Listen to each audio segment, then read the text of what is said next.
Hello everyone, I hope you all are doing good. This is Priya from Legal Fly. Welcome back to my channel. यहाँ पढ़ेंगे, सीखेंगे, समझेंगे law subjects. तो आज इस lecture में हम एनालिटिकल स्कूल ऑफ ज्यूरिस्प्रूडेंस से जुड़े जर्मी बेंथम के कॉन्ट्रीब्यूशंस के बारे में देखेंगे। तो चलिए स्टार्ट करते हैं हमारे इस लेक्चर को। इस लेक्चर में हम चार बातें सीखेंगे। पहला, जर्मी बेंथम का concept of utilitarianism. Second, जर्मी Bentham law को किस तरीके से डिफाइन करते हैं। थर्ड, सॉवरेन को किस तरीके से डिफाइन करते हैं। एंड फोर्थ, ज्यूरिस्प्रूडेंस के बारे में क्या बोलते हैं। तो पहले जर्मी बेंथम के बारे में थोड़ा सा इंट्रोडक्शन समझ लेते हैं एंड फिर उसके बाद जाएंगे उनके कॉन्सेप्ट ऑफ यूटिलिटेरियनिज्म की ओर। तो देखिए, उनका जो जन्म हुआ था वो हुआ था लंदन में इन द ईयर 1748। उन्होंने लॉ किया है बट उन्होंने कभी प्रैक्टिस नहीं किया क्योंकि उनका जो इंटरेस्ट है वो थोड़ा सा डिफरेंट है। तो वो बेसिकली चाहते थे कि लॉ एंड लीगल सिस्टम के अंदर किसी भी तरीके का रिफॉर्मेशन ऑन रैशनल लाइंस वो लाए। तो वो बेसिकली इंग्लिश जूरिस्ट कहलाए जाते हैं, social reformer, legal scholar, founder of utilitarianism.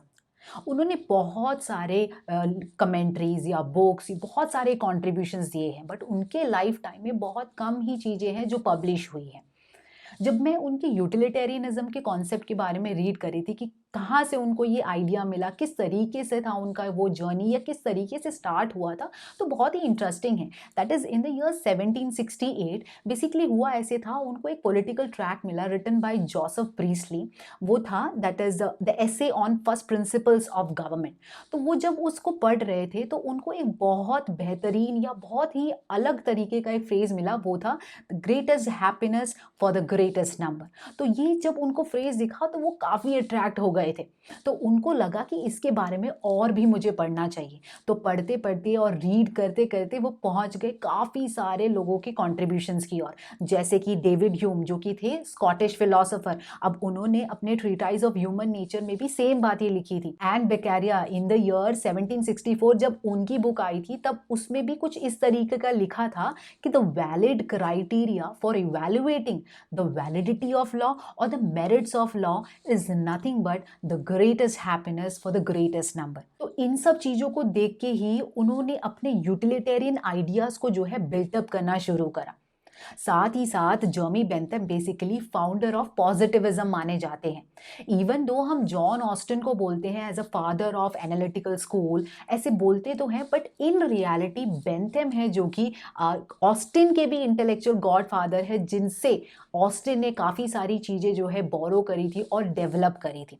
But positivism का जो कॉन्सेप्ट था फर्स्ट बेसिकली जर्मी बेंथम के थ्रू आया था। तो उनके कई सारे ऐसे कॉन्ट्रीब्यूशंस भी है जो हमारे लिए इंपॉर्टेंट है, हमें लर्न करना इंपॉर्टेंट है, जैसे कि introduction to the principles of morals and legislation, a fragment on government, then the limits of jurisprudence defined. तो ये सब चीज़ें जो है आपको याद करनी है, ये इनके बहुत मेजर मेन कॉन्सेप्ट्स और मेन कॉन्ट्रीब्यूशंस है। बेसिकली जैसे introduction to the principles of morals and legislation के अंदर ही उन्होंने प्रिंसिपल ऑफ यूटिलिटी या यूटिलिटेरियनिज्म के बारे में बात करी है। साथ ही साथ उनके इंस्ट्रक्शंस के बेसिस पे आफ्टर हिज डेथ उनके बॉडी को प्रिजर्व किया जा रहा है and it is on the permanent display at university college London. तो चलिए अब हम उनके यूटिलिटेरियनिज्म कॉन्सेप्ट को समझते हैं। तो उनके कॉन्सेप्ट ऑफ यूटिलिटेरियनिज्म को कंप्लीटली समझने से पहले कुछ बातें जो है हमें समझनी होंगी। वो पहला ये है कि ये देखिए, ये एक मॉरल थ्योरी है जो हमें बताता है कि क्या सही है और क्या गलत है, और इस सही और गलत के बेसिस पे हर इंडिविजुअल जो है बिहेव करता है या हर इंस्टीट्यूशन जो है डिसीजन लेता है। तो बेसिकली ये एक मॉरल थ्योरी है, ठीक है। सेकेंड बात ये है कि ये एक ऐसी थ्योरी है जिसका एम है betterment of society, improvement of the conditions of society.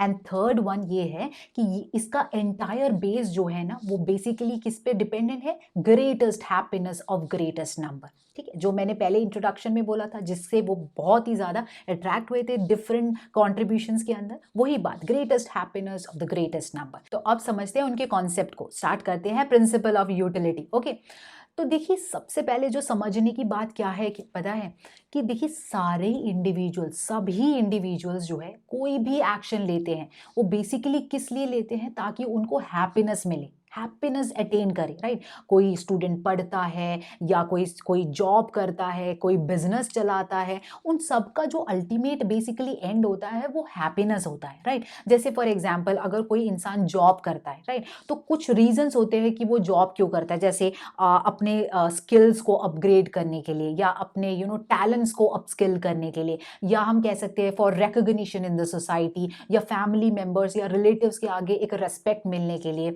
या मनी कमाने के लिए, राइट। तो इन सब चीजों के कारण करते हैं, बट अल्टीमेट उनका गोल क्या है, बेसिकली हैप्पीनेस अटेन करना। अगर मुझे किसी चीज से पेन होता है तो मैं वो क्यों काम करूंगी, राइट। तो हैप्पीनेस होता है the ultimate goal of every individual. हर एक इंडिविजुअल का एक ही मोटो है, राइट। ह्यूमन साइकोलॉजी यही है कि उनको हैप्पीनेस जो है अट्रैक्ट करता है, पेन अट्रैक्ट नहीं करता है, राइट। तो देखिए इसी बात को वो अपने कॉन्सेप्ट में अप्लाई करते हैं। जब वो समझ जाते कि पूरे यूनिवर्स में यही चल रहा है, तो जब वो समझ जाते हैं तो वो अपने प्रिंसिपल में इसको अप्लाई करते हैं। तो उनकी बुक में the introduction to the principles of morals and legislation के अंदर वो शुरू भी इसी तरीके से करते हैं। Nature has placed mankind under the governance of two sovereign masters, pain and pleasure. तो उनका ये मानना है यही दो सॉवरेन मास्टर्स है जो बेसिकली इंडिविजुअल्स को गवर्न करता है। तो आप जो बोलते हैं, जो करते हैं, जो हम सोचते हैं, ये सब कुछ इन दो मास्टर्स को खड़े करके या इन दो मास्टर्स के बेसिस में सोचते हैं, ठीक है।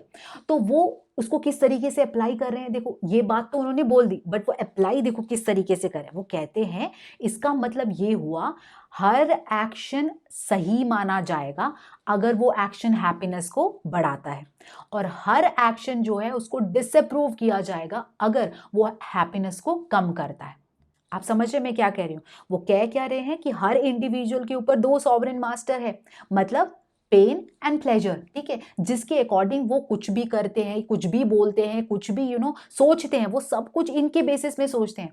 तो उनका ये मानना है, तो अगर मैं उस चीज को सब एक्शन की ओर, मतलब इंडिविजुअल के एक्शन के अंदर अप्लाई करूं, तो मतलब हर एक इंडिविजुअल का एक्शन सही है अगर वो एक्शन हैप्पीनेस को बढ़ाता है, एंड हर एक एक्शन गलत है अगर वो हैप्पीनेस को कम करता है, ठीक है। तो वो किस तरीके से बोल रहे हैं, वो बोलते हैं द राइट एक्शन और right thing to do is whatever will maximise the utility, ठीक है। अब यूटिलिटी टर्म इन्होंने यूज किया। अब यूटिलिटी का मतलब क्या है, बेसिक मतलब है वेल बीइंग और हैप्पीनेस या प्लेजर, ठीक है। बट वो यूटिलिटी को अपने बुक में भी डिस्क्राइब करते हैं। वो कहते हैं यूटिलिटी का मतलब होता है the property of something whereby it tends to produce benefit, advantage, pleasure, good और happiness, as well as prevent the happening of mischief, pain, evil और unhappiness। सिंपल सी बात है, सिंपल तरीके में समझ पा रहे होंगे आप कि मतलब हर एक एक्शन जो हैप्पीनेस को बढ़ाता है वो एक्शन सही है, हर एक एक्शन जो हैप्पीनेस को कम करता है वो एक्शन गलत है अकॉर्डिंग टू बेंथम। तो मैंने पहले क्या बोला था इंट्रोडक्शन में यूटिलिटेरियनिज्म के, कि ये एक मॉरल थियोरी है जो हमें बताती है कि क्या सही है क्या गलत है। तो यही तो बता रही कि हर एक्शन सही है जो हैप्पीनेस को ऊपर करता है, और हर एक्शन गलत है जो हैप्पीनेस को कम करता है। सिंपल, ठीक है। तो जब हमें ये पता लग गया कि वो पूरी तरीके से हैप्पीनेस के बारे में या प्लेजर के बारे में बात कर रहे हैं, तो जो उनका कॉन्सेप्ट है, नोट कर लीजिए, उनका कॉन्सेप्ट जो है बेसिकली हिडोनिज्म से कनेक्टेड है। अब हिडोनिज्म का मतलब भी नथिंग बट प्लेजर ही है। बट वो जब वो बात बोलते हैं ना कि nature has placed all the individuals under two sovereign master, pain and pleasure, जब ये बात बोल रहे हैं ना, तो वो इनको दो सेंस में बोलते हैं। पहला है साइकोलॉजिकल हिडोनिज्म एंड दूसरा है एथिकल हिडोनिज्म। अब साइकोलॉजिकल हिडोनिज्म से वो ये बताते हैं कि भाई देखिए हर इंडिविजुअल का काम एक ही है कि जो भी वो एक्शन करते हैं उनको मैक्सिमम प्लेजर चाहिए उनके लिए, मतलब उनका एक्शन उनके लिए हैप्पीनेस जो है या प्लेजर जो है बढ़ाए, ठीक है। वो साइकोलॉजिकल हेडोनिज्म है। बट एथिकल हेडोनिज्म का मतलब ये है कि हर इंडिविजुअल का एक मोटो या एक पर्टिकुलर मोरल ऑब्लिगेशन है कि वो मैक्सिमाइज करे हैप्पीनेस को। तो यहां पर एक क्वेश्चन उठता है कि क्या इनकी थियोरी जो है वो ईगोइस्टिक है, और दूसरी बात हमें एथिकल जो हेडोनिज्म है वो भी समझ नहीं आ रहा, राइट। तो क्या इनकी जो थियोरी है ईगोइस्टिक है कि मतलब इनकी थियोरी यही बात करती है कि हर एक इंडिविजुअल अपने प्लेजर की और मतलब उसको मैक्सिमाइज करने की ओर भागता है, ऐसा है? नहीं, देखिए इनकी जो थियोरी है वो बिल्कुल भी ईगोइस्टिक नहीं है, पहली बात तो ये। दूसरी बात, क्यों ईगोइस्टिक नहीं है? क्योंकि ये एथिकल हेडोनिज्म की बात है जो कर रहे हैं। एथिकल हेडोनिज्म मतलब हर एक इंडिविजुअल का ये मॉरल ऑब्लिगेशन है कि वो कोई भी एक्शन करता है तो उसके एक्शन के थ्रू हैप्पीनेस मैक्सिमाइज होना चाहिए, मतलब पूरी सोसाइटी में हैप्पीनेस जो है वो बढ़ना चाहिए, इस तरीके का एक्शन करना चाहिए। तभी वो अपने प्रिंसिपल ऑफ यूटिलिटी के अंदर बोलते हैं कि यूटिलिटेरियनिज्म का बेस क्या है? Greatest happiness of the greatest number, right? तो हमें क्या बात समझ आई? ये बात समझ आई कि इनका जो कॉन्सेप्ट है ईगोइस्टिक नहीं है, राइट? वो इंडिविजुअल सिर्फ को नहीं देख रहा है, बल्कि ये एथिकल हेडोनिज्म की बात कर रहा है, जहां पे ये बोल रहे हैं कि एक इंडिविजुअल का ऑब्लिगेशन है कि सबका हैप्पीनेस वो बढ़ाए, राइट? मैक्सिमाइज करे हैप्पीनेस को, वो है उनका मॉरल ऑब्लिगेशन। अब वो क्यों ऐसा बोलते हैं? क्योंकि उनको लगता है कि अगर एक इंडिविजुअल अपने हैप्पीनेस को मैक्सिमाइज करना चाहता है, ठीक है, तो उसको दूसरे इंडिविजुअल के हैप्पीनेस का भी ख्याल रखना होता है। किस तरीके से समझे? लाइक फॉर एग्जाम्पल, तो सोचिए जैसे एक एम्प्लॉय है, वो एक कंपनी में काम करते हैं, ठीक है, तो उनका अल्टीमेट एम क्या है कि उनके अपने काम से उनको हैप्पीनेस मिले, तो उनको प्रमोशन मिलेगा तो वो बहुत हैप्पी हो जाएंगे। सोचिए, तो वो किस तरीके से काम करेंगे? 100% अपना परफॉर्मेंस देंगे कि उनको प्रमोशन हो, राइट? तो जब वो 100% काम करते हैं तो कंपनी को भी बेनिफिट होता है, राइट? कंपनी को भी उनके काम से जो है प्रॉफिट होता है। तो वो बेंथम इसी बात को बताते हैं, ये कह रहे हैं कि अगर वो इंडिविजुअल, उस एम्प्लॉय को अपना happiness to the maximum level तक लेके जाना है तो उनको दूसरे की हैप्पीनेस का जो भी है ख्याल रखना होगा। तो एम्प्लॉय अगर अपने हैप्पीनेस का ख्याल रखता है तो उसको कंपनी के हैप्पीनेस का भी ख्याल रखना होगा, तभी वो अपना हैप्पीनेस जो है अटेन कर पाएगा, या उसका जो मैक्सिमम प्लेजर है उसको अटेन कर पाएगा। तो वो अगर 100% परफॉर्मेंस देता है तो उसको जो है प्रमोशन मिलेगा और कंपनी को भी बेनिफिट या प्रॉफिट भी मिलेगा। सिंपल। तो वो इस बात को समझाते हैं। साथ ही साथ वो ये भी कहते हैं कि अगर एक इंडिविजुअल दूसरों के हैप्पीनेस के बारे में नहीं सोचता है तो वो कभी भी ये एक्सपेक्ट नहीं कर सकता कि कोई और इंडिविजुअल उसको हैप्पीनेस देगा। देखिए सेम एग्जांपल लीजिए, जैसे कि वो जो एम्प्लॉय है, अगर वो कंपनी के हैप्पीनेस या प्लेजर के बारे में नहीं सोचता है, राइट, कि उसको कोई बेनिफिट हो, ऐसा सोचता ही नहीं है, तो इसका मतलब वो अच्छा काम भी तो करेगा नहीं, परफॉर्मेंस भी अच्छा तो नहीं देगा, ठीक है? तो वो कैसे एक्सपेक्ट करेगा कि कंपनी उसको प्रमोशन दे विदाउट डूइंग एनीथिंग और without giving a good performance, right? तो बेंथम इसी बात को समझाने की कोशिश कर रहे हैं, कह रहे हैं कि अगर एक इंडिविजुअल को अपना happiness to the maximum level चाहिए तो उसको दूसरों के हैप्पीनेस के बारे में भी सोचना होगा। अगर वो इंडिविजुअल दूसरों के हैप्पीनेस के बारे में नहीं सोचता है तब वो किसी और से भी अपने लिए कोई हैप्पीनेस एक्सपेक्ट नहीं कर सकता। अब एक और बात नोट कीजिए, जैसे कि एनसाइक्लोपीडिया ऑफ फिलॉसफी में यूटिलिटेरियनिज्म को इस तरीके से डिफाइन किया है। कहते हैं utilitarianism can most generally be describe as a doctrine that states that rightness and wrongness of actions is determined by the goodness and badness of their consequences। बहुत इंपॉर्टेंट टर्मिनोलॉजी है consequences। वो क्या समझाना चाह रहे हैं? वो कहते हैं कि यार भाई जो इनका कॉन्सेप्ट है ना यूटिलिटेरियनिज्म का, वो कॉन्सिक्वेंसेस पे बहुत ध्यान देता है, बहुत फोकस जो है पूरा कॉन्सिक्वेंसेस पे है। मतलब ये है कि अगर आप कोई एक्शन कर रहे हैं, अगर उसका कॉन्सिक्वेंस अच्छा है, ठीक है, तो आपका एक्शन अच्छा माना जाएगा। तो मतलब अगर आप कोई भी एक एक्शन करते हो उससे हैप्पीनेस जो है बढ़ती है तो आपका एक्शन जो है राइट माना जाता है। तो यहाँ पे यूटिलिटेरियनिज्म जो है इंटेंशन को इररिलेवेंट मानता है। आप किस मीन से, मतलब अगर सोचिए कि आप कोई झूठ बोलते हैं या कुछ स्टील करते हैं, बट आपका अल्टीमेट जो रिजल्ट निकलता है उस एक्शन से, तो किसी को प्लेजर मिलता है या मैक्सिमम को प्लेजर मिलता है, तो अगर ऐसा हुआ तो आपका एक्शन को जो है सही माना जाएगा अकॉर्डिंग टू यूटिलिटेरियनिज्म। आप समझ रहे हैं? तो देखिए हमने किस तरीके से यूटिलिटेरियनिज्म को समझा है। पहले हमने उसको बेसिक इस तरीके से समझा कि हर एक इंडिविजुअल का हैप्पीनेस ही अल्टीमेट गोल होता है, फर्स्ट समझा। सेकंड, उन्होंने बेंथम ने उसको किस तरीके से लिखा है, nature has placed under two sovereign master, second समझ लिया। तो थर्ड हमने ये समझा कि एक्शंस राइट है जब हैप्पीनेस जो है मैक्सिमम हो जाती है, और अगर एक्शन गलत है जब हैप्पीनेस नीचे चली जाती है, कम हो जाती है, राइट। और यूटिलिटी के कॉन्सेप्ट को भी हमने समझ लिया, साइकोलॉजिकल हेडोनिज्म, एथिकल हेडोनिज्म को समझा, फिर ये समझ लिया कि उनका जो कॉन्सेप्ट है वो ईगोइस्टिक है कि नहीं, वो भी हमने समझ लिया है, और साथ में साथ हमने ये समझ लिया कि इनका जो कॉन्सेप्ट है वो कॉन्सिक्वेंसेस के ऊपर डील करता है। तो कुल मिला के बात ये है कि बेंथम समझा रहे हैं कि भाई जो भी आप एक्शन करते हो अगर उससे हैप्पीनेस बढ़ता है वो एक्शन सही है। सेकेंड, मेरा कॉन्सेप्ट जो है वो ईगोइस्टिक नहीं है, क्यों, क्योंकि मैं greatest happiness to the greatest number की बात कर रहा हूं। और थर्ड, कि ये जो कॉन्सेप्ट है बेसिकली कॉन्सिक्वेंसेस के ऊपर ज्यादा फोकस देता है, फोकस पूरा उसी पे रहता है कि कॉन्सिक्वेंस कैसा है, अगर अच्छा कॉन्सिक्वेंस है तो एक्शन जो है अच्छा माना जाएगा। और उन्होंने यूटिलिटी को भी डिफाइन करा है। तो ये सब बातें जो है आपको इनके कॉन्सेप्ट में लिखनी है। तो देखते हैं अदर क्या एरियाज आते हैं इनके कॉन्सेप्ट के अंदर। तो बात तो ठीक है, बेंथम ने कह दिया कि हर एक एक्शन भाई सही है अगर वो प्लेजर या हैप्पीनेस को प्रमोट करता है, वो ठीक है, और हर एक एक्शन गलत है कि अगर वो हैप्पीनेस को कम कर देता है, ये सब बातें ठीक है। बट हम समझे कैसे कि प्लेजर ज्यादा है, पेन कम है, भाई कुछ है कि जिससे कि थ्रू हम कैलकुलेट कर पाए और समझ पाए कि प्लेजर ज्यादा खड़ा हो गया है और जो पेन है वो बहुत ही नीचे है। अब कैसे समझें इस चीजों को? तो इसके लिए बेंथम जो है दो बातें बोलते हैं।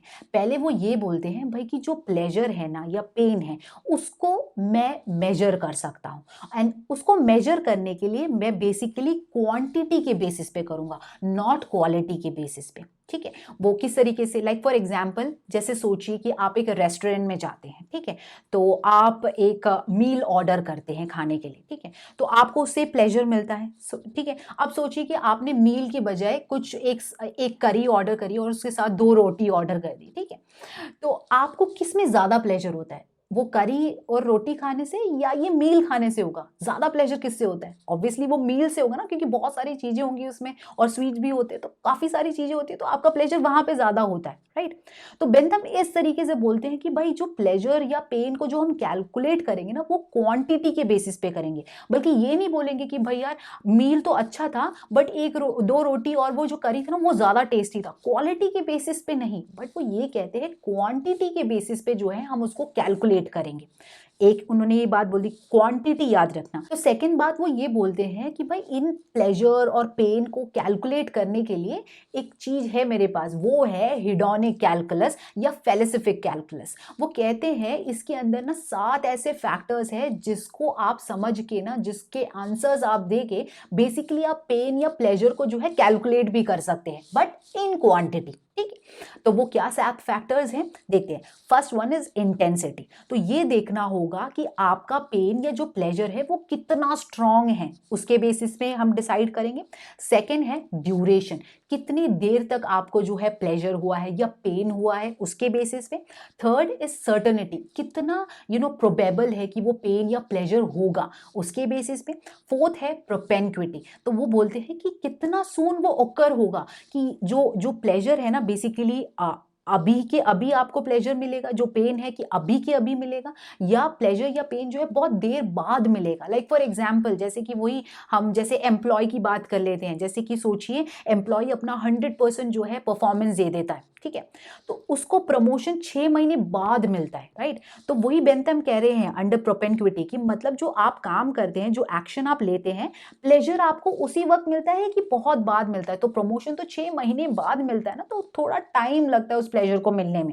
या सोचिए कि अगर आपने ऐसा कोई काम किया है ऑफिस में, काफी अच्छा काम करा है, तो आपको कुछ रिवॉर्ड मिल गया अगले दिन, तो वो जल्दी मिल गया। इस तरीके से भी हम जो है प्लेजर को मतलब मेजर कर सकते हैं। नाउ नेक्स्ट है फेकेंडिटी। नाउ इसमें वो ये बोलते हैं कि भाई अगर आपने कोई एक्शन किया है, उससे जो प्लेजर आ रहा है, राइट, क्या उस प्लेजर के बाद फिर से कोई एडिशनल प्लेजर भी आ रहा है, उसको भी आप मेजर करें। जैसे कि फॉर एग्जांपल सोचिए वही एम्प्लॉय अगर वो अपना 100% परफॉर्मेंस देता है, ठीक है, तो सोचिए 6 महीने बाद उसे प्रमोशन मिला, उसके 1 महीने बाद उसको बोनस मिला उस अच्छे काम के लिए, ठीक है, जितना अच्छा उसने परफॉर्मेंस दिया था उसके लिए बोनस भी मिल गया, और 6 महीने बाद उनको अब्रॉड भी भेज दिया।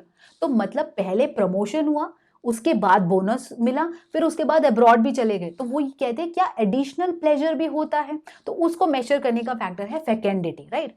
फिर उसके बाद है प्योरिटी, तो वो ये कहते हैं कि अगर आपका कोई एक्शन है जिसके थ्रू प्लेजर होता है, क्या प्लेजर सिर्फ होता है या उसके अंदर पेन भी मिक्स्ड है, या पेन सिर्फ होता है क्या उसमें प्लेजर भी मिक्स्ड है, कितना प्योर है जो वो प्लेजर मिल रहा है, कितना प्योर है वो ढूंढ सकते हैं। तो नेक्स्ट है एक्सटेंट।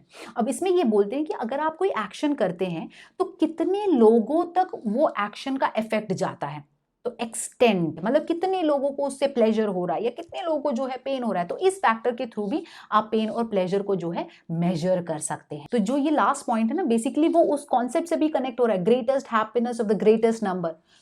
तो इस पॉइंट को देख के भी हम बोल सकते हैं कि इनका जो कॉन्सेप्ट है ना वो ईगोइस्टिक नहीं है, बेसिकली वो सबके हैप्पीनेस की बात कर रहा है, राइट। तो ये 7 फैक्टर्स है जिसके थ्रू हम पेन और प्लेजर को मेजर कर सकते हैं, और उसका नाम है हेडोनिक कैलकुलस या फेलिसिफिक कैलकुलस। ओके, अब जो नेक्स्ट बात हमें समझनी है वो है 4 sources of pain and pleasure. So see Bentham कहते हैं कि देयर आर 4 सोर्सेस जिसके थ्रू पेन और प्लेजर जो है इंडिविजुअल्स को मिलता है, बट इन चीजों को वो जो है सैंक्शन बोलते हैं। वो क्यों सैंक्शंस बोलते हैं? क्योंकि उनको लगता है इवन तो पेन एंड प्लेजर जो है इन सोर्सेस से मिल रहे हैं, बट अल्टीमेटली इंडिविजुअल जो है उसके पीछे खड़े किसी लॉ, रूल या लॉजिकल स्टिपुलेशंस को जो है फॉलो कर रहे हैं, इसीलिए इन सोर्सेस को बेसिकली वो सैंक्शंस बोलते हैं। तो चलिए देखते हैं कितने तरीके के सैंक्शंस हैं। फर्स्ट है physical sanction, second political sanction, third moral और popular sanction, and fourth one is religious sanction. तो फर्स्ट फिजिकल सैंक्शन। देखिए फिजिकल सैंक्शन में वो ये बोलते हैं कि भाई देखिए कुछ ऐसी चीजें होती हैं like in the ordinary course of nature में आपको पेन और प्लेजर जो है उसका अनुभव होता है, ठीक है। उसके अंदर ना जो पेन और प्लेजर जो अनुभव हो रहा है उसमें बेसिकली किसी भी तरीके का ह्यूमन इंटरवेंशन नहीं है, बट ये ऑर्डिनरी कोर्स ऑफ नेचर में आपको उसका पेन और प्लेजर जो है मिलता है। तो चलिए इसको ना एक एग्जाम्पल से समझते हैं। सोचिए आप गोवा गए हैं, तो वहां पे आप किसी भी तरीके का वाटर स्पोर्ट कर रहे हैं, या सोचिए कि स्कूबा डाइविंग कर रहे हैं। तो जब आप अंडर वाटर जाते हैं, जो भी आपको एक्सपीरियंस मिलता है वहां से, तो आप काफी आपको प्लेजर अनुभव होता है, राइट। उस एक्सपीरियंस से आपको प्लेजर होता है, ठीक है। तो ये जो प्लेजर हो रहा है वो आपके इंटरवेंशन से या किसी थर्ड पार्टी के इंटरवेंशन से नहीं हो रहा है, बल्कि in the ordinary course of nature आपको वो प्लेजर अनुभव हो रहा है। बट थोड़ा अलग सोचिए, अब सोचिए कि आप जो है बीच में ऐसे बैठे हो और आराम से बैठ के एंजॉय कर रहे हैं, ठीक है। एकदम से क्या होता है कि सुनामी आ जाती है। अब जब सुनामी आती है तो आपको क्या अनुभव होता है? पेन अनुभव होता है, राइट। अब जो ये पेन हो रहा है वो again ordinary course of nature के थ्रू हो रहा है, राइट। ओके, तो ये है बेसिकली फिजिकल सैंक्शन, जहां पे ह्यूमन इंटरवेंशन नहीं हो रहा है, बल्कि in the ordinary course of nature आपको पेन या प्लेजर जो है मिल रहा है, ठीक है। Now second is political sanction. Now Bentham कहते हैं पॉलिटिकल सैंक्शन जो है, जहां पे मतलब जो सोर्स है जिसके थ्रू पेन और प्लेजर आता है, वो बेसिकली किसी गवर्नमेंट के या किसी स्टेट ऑफिशियल के कारण आ रहा है, वो पेन या जो प्लेजर है। तो अब एक एग्जांपल देखिए, सोचिए जैसे कि गवर्नमेंट ने एक लॉ पास करा है और वो कहते हैं अब से वर्किंग आवर्स जो है 5 आवर्स होंगे इन अ डे, ठीक है। तो ये जो है बेसिकली एम्प्लॉयज को प्लेजर देता है, राइट, और कंपनी ऑनर्स को बेसिकली पेन देता है किसी भी तरीके का, राइट। तो ये देखिए पॉलिटिकल सैंक्शन किस तरीके से बात कर रहा है कि पेन और प्लेजर तो मिलता है इंडिविजुअल को, राइट, बट कहां से मिलता है? किसी स्टेट या किसी भी तरीके का गवर्नमेंट के इंटरवेंशन के कारण मिलता है। नाउ नेक्स्ट है पॉपुलर और मॉरल सैंक्शन। तो यहाँ पे बेंथम कहते हैं यहाँ पे ना पेन और जो प्लेजर है वो बेसिकली कम्युनिटी के मेंबर्स के थ्रू आ रहा है, ठीक है। ओके, नाउ एक एग्जांपल के थ्रू समझते हैं। सोचिए कि एक बड़ी एक कॉलोनी है या एक सोसाइटी है जहाँ पे बहुत सारे फैमिलीज रहते हैं, ठीक है। वहां पे एक घर है जिसको बेसिकली बैचलर्स को रेंट पे दे दिया। अब जो बैचलर्स का रहने का ढंग है और जो फैमिलीज का रहने का ढंग है वो काफी डिफरेंट होता है, राइट। अब सोचिए कोई फैमिली मेंबर्स है वो थोड़े डिस्टर्ब हो गए इनके रहने के ढंग के कारण, तो वो क्या करते हैं, वो सारे मेंबर्स, वो जो भी मेंबर्स होते हैं वो सोसाइटी के सारे एक साथ मिलकर एक मीटिंग रख लेते हैं और वो बोलते हैं कि भाई देखिए अब से हमारे इस पूरे सोसाइटी में बैचलर्स को जो है रेंट पे घर नहीं दिया जाएगा। और सेकंड वो ये बोलते हैं कि इन लोगों को जो रेंट पे अभी दिया है, आफ्टर 11 मंथ्स जब इनका रेंट एग्रीमेंट खत्म हो जाएगा तो इनको यहाँ से जाने के लिए बोलना है। तो इस तरीके से डिसाइड कर लेते हैं। तो यहाँ पे जो है प्लेजर किसको होता है? कम्युनिटी के, उस पर्टिकुलर सोसाइटी के मेंबर्स को होता है, क्योंकि ये लोग तो चले जाएंगे। और पेन किसको होता है? उन बैचलर्स को होता है, क्योंकि भाई उनको जाना है ना इस कम्युनिटी से या इस घर को छोड़ के जाना है, तो उनको जो है पेन होता है। तो ये है बेसिकली मॉरल और पॉपुलर सैंक्शन, जो कि कम्युनिटी के मेंबर्स के थ्रू या कम्युनिटी के थ्रू बेसिकली आता है। अब नेक्स्ट देखते हैं रिलीजियस और मॉरल सैंक्शन। नाउ इसमें बेंथम ये बोलते हैं कि भाई जो पेन और प्लेजर जो है ना, वो किसी सुपर इनविजिबल बीइंग के थ्रू आता है। तो इसको एक एग्जांपल के थ्रू समझते हैं। सोचिए एक इंसान एक बस में ट्रैवल कर रहा है और उसको इंक्लूड करके उस पूरे बस में 6 लोग हैं और एकदम से उस बस का एक्सीडेंट हो जाता है, ठीक है, और वो सिर्फ बच जाते हैं। ठीक, जब वो बच जाते हैं ना, एक तो वो बहुत खुश हो जाते हैं, उनको प्लेजर मिलता है और एकदम से वो सोचने लग जाते हैं, यार मैंने कुछ अच्छे कर्म किए होंगे इसीलिए मैं बच गया हूँ, राइट। तो इस तरीके से बोलते हैं। तो वो जब ये बोल रहे होते हैं ना, तो उनको ऐसा कुछ लगता है, यार मुझे ना किसी ने बचा लिया, यार मेरे को किसी ने तो मुझे बचाया है। तो वो बेसिकली बात करते हैं कोई सुपर इनविजिबल बीइंग ने उन्हें बचा लिया है, क्योंकि वो सिर्फ बचे हैं, तो उनको बेसिकली प्लेजर हो रहा है। बट प्लेजर कहाँ से मिल रहा है? सुपर इनविजिबल बीइंग के थ्रू मिल रहा है। एंड पेन बाकी लोगों को हो रहा है क्योंकि उनका डेथ हो गया, इसलिए। तो ये है बेसिकली 4 ऐसे sources of pain and pleasure. तो यहाँ पर हमने बेंथम के यूटिलिटेरियनिज्म के कॉन्सेप्ट को एंटायरली हमने समझ लिया है, राइट। अब बारी आती है क्रिटिसिज्म की। देखिए जो भी जूरिस्ट या जो भी फिलोसोफर अपनी बातें बोलते हैं, तो उनको क्रिटिसाइज करने के लिए लोग तो होते ही होते हैं, राइट। क्रिटिसाइज तो होता ही होता है। तो इनके थियोरी को भी बेसिकली क्रिटिसाइज किया गया था। तो इनकी थियोरी को फ्रेडमैन ने क्रिटिसाइज किया और बोला कि ये भाई जो ये कहते हैं ना कि पेन और ये प्लेजर जो है इसके थ्रू टेस्ट करना चाहिए सब चीज़ों को, बट उनको ये सही नहीं लगा। वो ये कहते हैं कि पेन और प्लेजर के बेसिस में हम कभी भी एडिक्वेसी ऑफ लॉ को टेस्ट नहीं कर सकते। फर्स्ट इन्होंने ये बोला। सेकंड ये बोलते हैं कि इनकी जो थ्योरी है वो इंडिविजुअल इंटरेस्ट और कम्युनिटी के इंटरेस्ट पे एक बैलेंस क्रिएट नहीं कर रही है। तो इन दो बेसिस में इन्होंने क्रिटिसाइज किया। तो उनका ये कहना है बेसिकली ये जो कॉन्सेप्ट है यूटिलिटेरियनिज्म, बेसिकली इंडिविजुअल को जो है इतना फोकस नहीं कर रहा, बल्कि कम्युनिटी को एज सच फोकस कर रहा है, राइट। तो वो ये कहना चाहते हैं।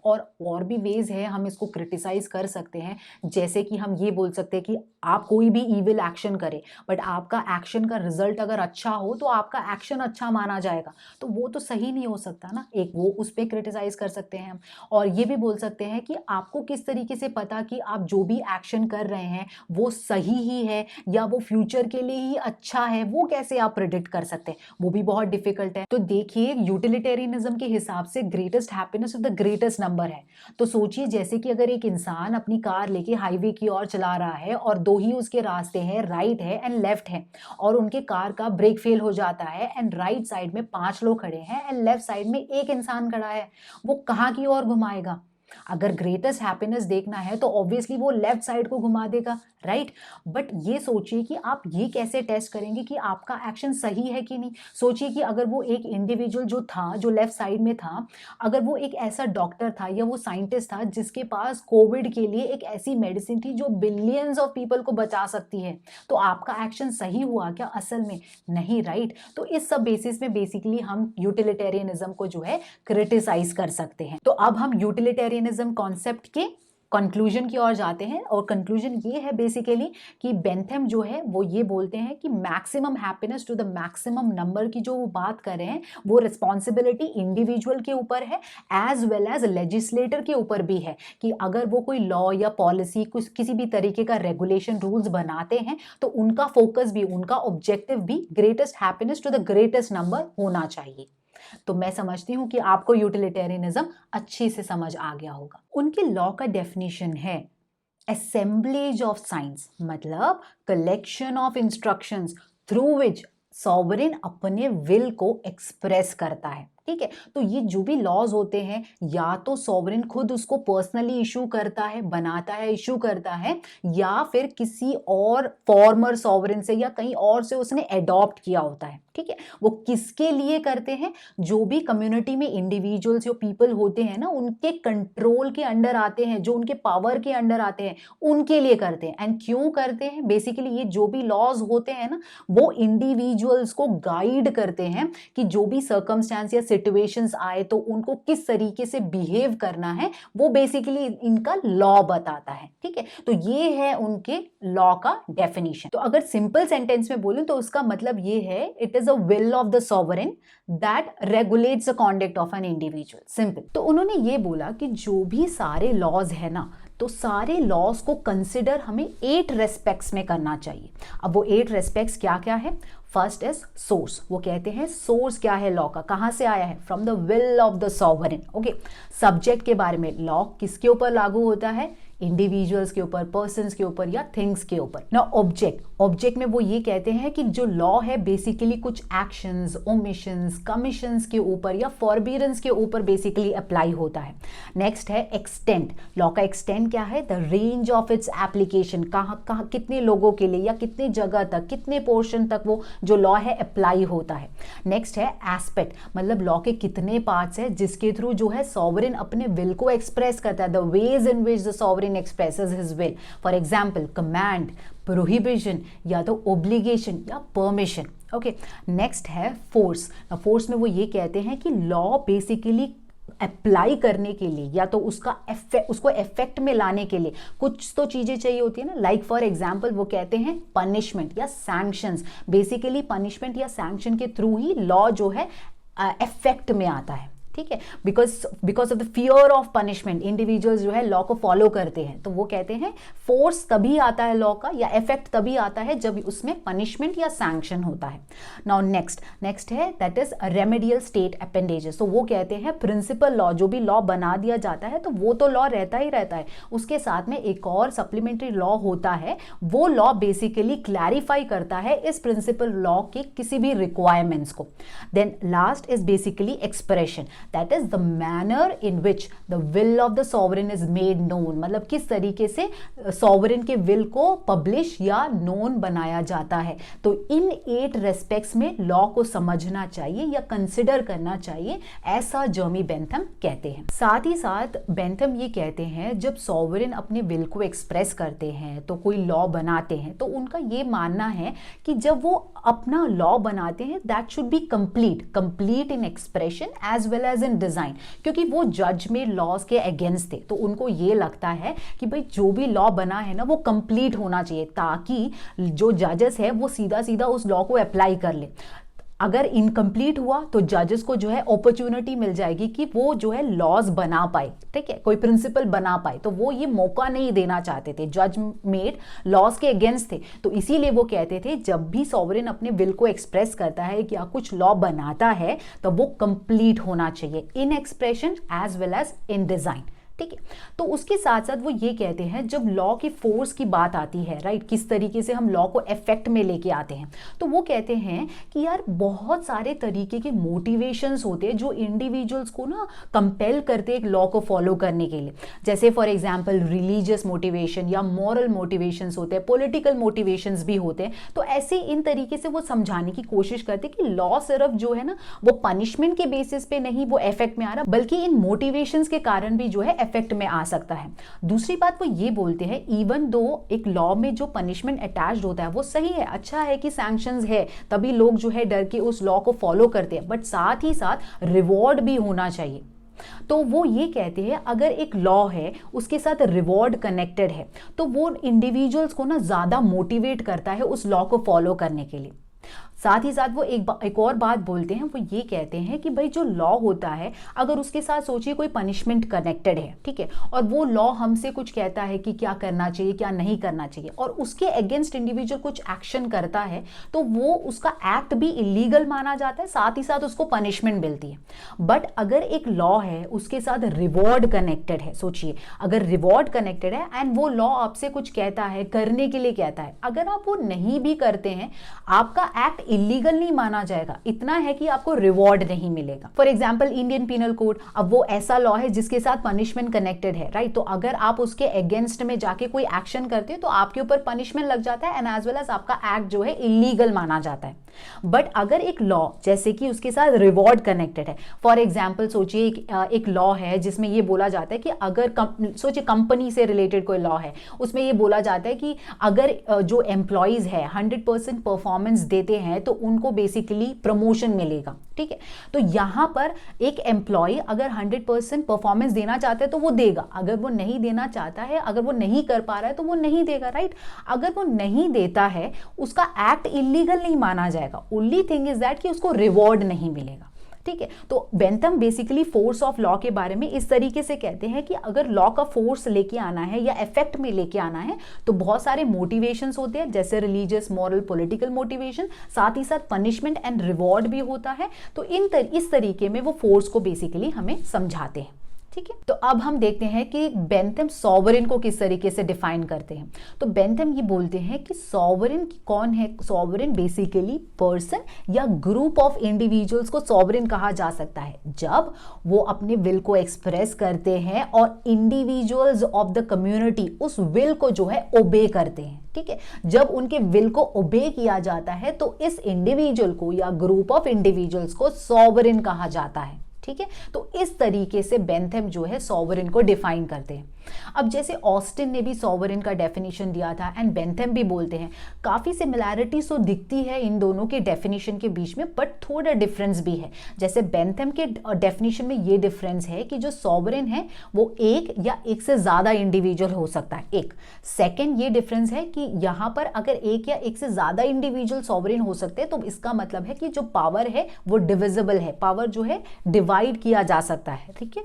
और थर्ड ये है कि जो पावर दी गई है सॉवरेन को वो बेसिकली लिमिटेड मानी जाती है बाय बेंथम, कि उसको लिमिट कर सकते हैं by way of any express conventions और बाय एनी अदर मींस उसको लिमिट किया जा सकता है। तो ये है बेसिकली डिफरेंस बिटवीन ऑस्टिन के definition and Bentham's definition of sovereign. But आपको समझ आ गया होगा कि बेंथम किस तरीके से सॉवरेन को समझाते हैं कि कौन है सॉवरेन।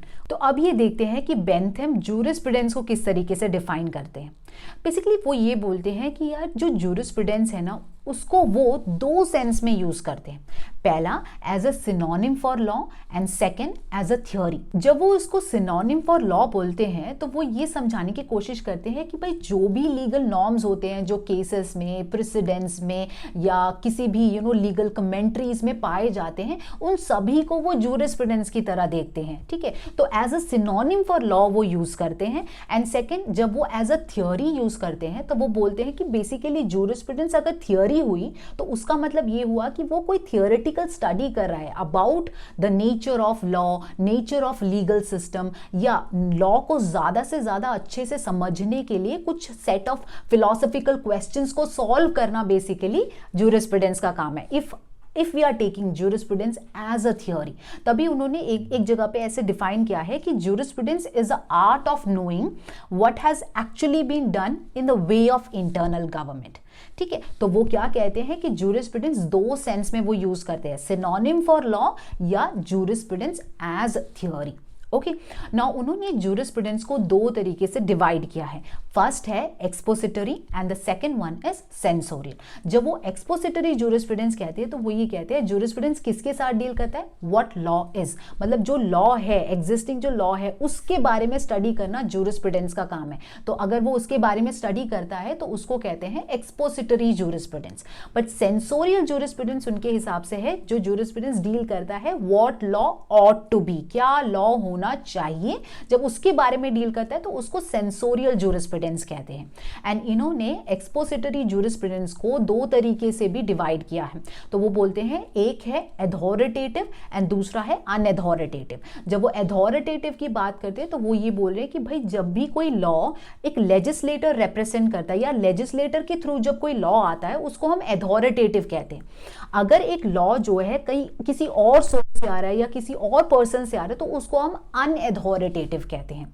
तो आप बात समझ रहे किस तरीके से वो जूरिस्प्रूडेंस को डिफाइन करें। Jurisprudence as synonym for law use करते हैं या तो फिर वो जूरिस्प्रूडेंस एज थियोरी यूज करते हैं। एंड जूरिस्प्रूडेंस को उन्होंने दो तरीके से डिवाइड भी किया है, एक्सपोसिटरी एंड सेंसोरियल। एंड एक्सपोसिटरी को भी दो तरीके से डिवाइड करा है, वो है अथॉरिटेटिव एंड अनअथॉरिटेटिव। तो आई होप आपको जूरिस्प्रूडेंस का एरिया भी उनका समझ आ गया होगा। तो अगर आपको ये सब बातें समझ आ गई है तो मैं आपके लिए एक एक्टिविटी दे रही हूँ, जल्दी से जाके R versus Dudley and Stephen case को जल्दी से पढ़िए और मुझे बताइए क्या आपको कोई कनेक्शन दिख रहा है यूटिलिटेरियनिज्म के कॉन्सेप्ट की और उस केस का वर्डिक्ट क्या था, तो कमेंट सेक्शन में आप प्लीज इस बारे में कमेंट कीजिए। ओके, तो इस लेक्चर में हमने 4 बातें सीखी। बेंथम के यूटिलिटेरियनिज्म कॉन्सेप्ट को, उन्होंने लॉ के बारे में, सॉवरेन के बारे में एंड ज्यूरिस्प्रूडेंस के बारे में क्या क्या बोला है हमने समझ लिया है। अगर आपको ये वीडियो पसंद आई हो तो आप प्लीज लाइक कीजिए, साथ ही साथ चैनल को सब्सक्राइब कीजिए ताकि मैं आपके लिए ऐसे कई सारे वीडियोस बनाते रहूं। Thank you and bye bye.